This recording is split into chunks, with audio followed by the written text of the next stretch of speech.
Welcome back to the Spirit Guide Daily. These are daily messages for a collective. When we're in a collective, we all share energy. Crystal Tarot bringing you 3 predictive cards, Making Magic Oracle card. And this has been rebranded like 15 times. I think it's called the Love Oracle cards these days. It used to be called the Island Time Wellness cards. And that one is the Beach Time Soul.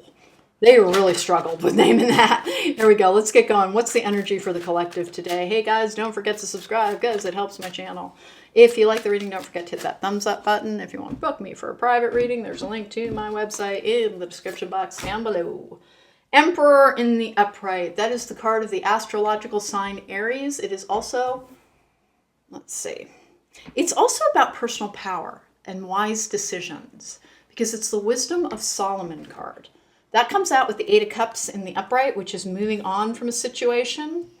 It can be literal moving. That comes out with the Lovers in the upright, which is choices. It's the Gemini card as well. So I've got 2 major arcana, which is a fateful force at work in your life. The 8 of Cups can be spiritual progress as well.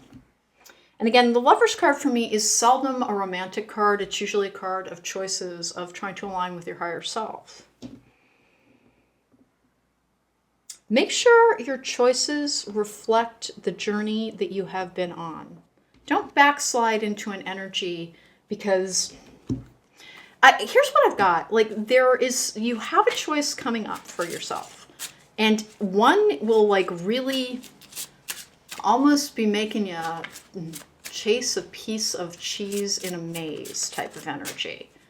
And be sure that this opportunity really fits who you want to be. Don't chase something for how it will look and be for somebody else. Meaning, make sure your choices fit the journey that you've been on.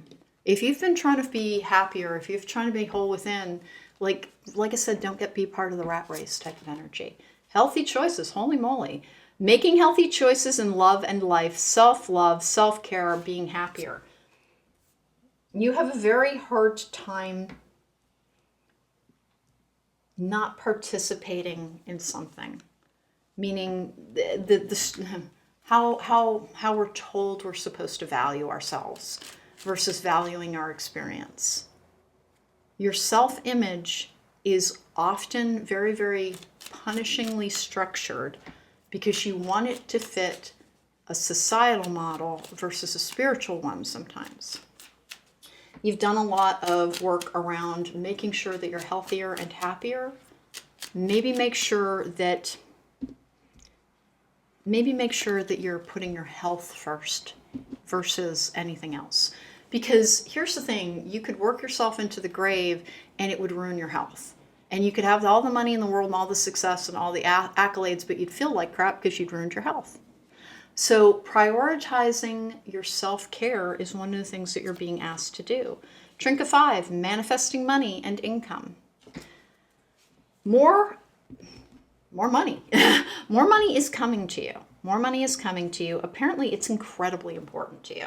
And not out of a greedy place, I think out of a safety place. And I don't think you've been feeling very safe.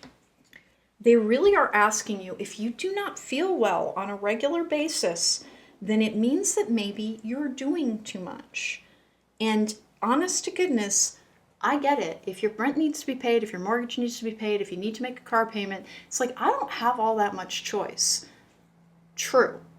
This is true. But at home, maybe don't punish yourself and make sure that your kitchen is surgical levels of clean.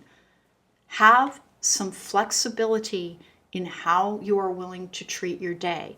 Let your activities match your energy level.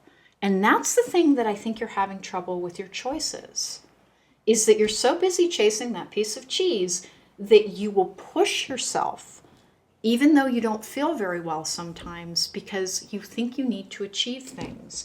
And honest to goodness, they're just asking you to please ask yourself where that belief came from. Who taught you to value yourself by your productivity rather than your personal happiness? It's not,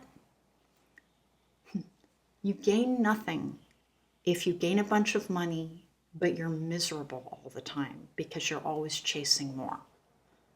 You will be provided for. And honest to goodness, If you're saying, I have been waiting so long, it's because you're healing. It's because you're healing. Please think back. Multiple times on this journey, you have thought, I'm healed. Something will trigger you and you realize, I still have work to do. You're still working on things. I know it's been like, whoa, levels of long, but you're still working on things. And please respect your own limits. You're self-punishing. You do not think of it that way. You think of it as being responsible. But sometimes you're just punishing yourself. Make sure that please try to feel good in your life as often as you can. I just have somebody whose choices are not reflecting their spiritual journey. They really are like chasing after the rat race. Money's coming to you. It's coming from a direction that's going to be a little surprising, but money's coming to you, okay? All right, that was the Spirit Guide Daily for today. If you want to book me for a private reading, there's a link to my website in the description box down below. And I want to add one thing here. When I say money's coming to you, please don't think like lottery winnings and the money that you need to provide for what you want. The money that you need to provide for what you want, okay? All right, that was Spirit Guide Daily for today. Please don't forget to subscribe. Helps my channel. Want to book me for a private reading? Link to my website in the description box down below. Don't forget to look for my new podcast, Logical Magic, Examining Esoterica.